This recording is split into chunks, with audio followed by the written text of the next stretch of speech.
Welcome to Worldwide Electric's instructional step-by-step video on how to properly take an Ultimate and Eliminator Shaft Mount Reducer and add accessories to it to make it suitable for screw conveyor applications.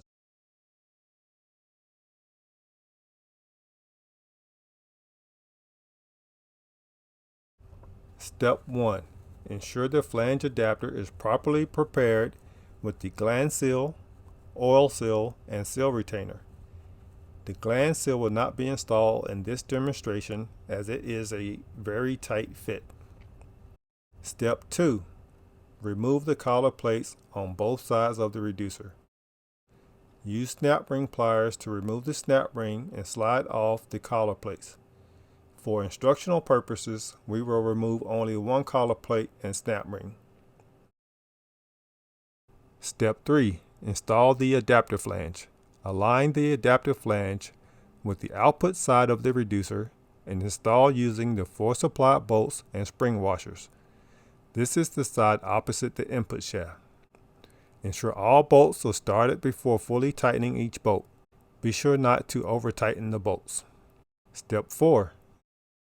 Strike the key onto the drive shaft, ensuring it is fully seated.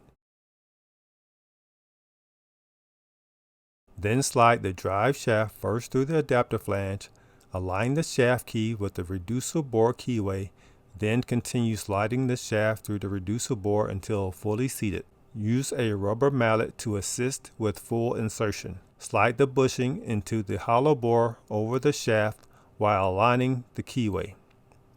The bushing is designed to take up the space created by the tapered bore. Failure to install the bushing will cause the drive shaft to wobble.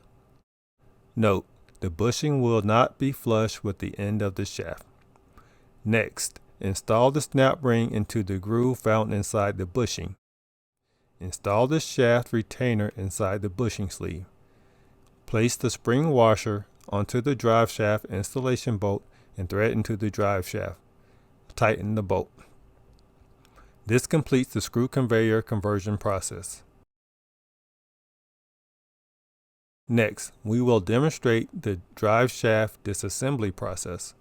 To disassemble the drive shaft, loosen and remove the drive shaft assembly bolt with spring washer. Remove the shaft retainer followed by the snap ring. Reinstall the shaft retainer and snap ring as shown.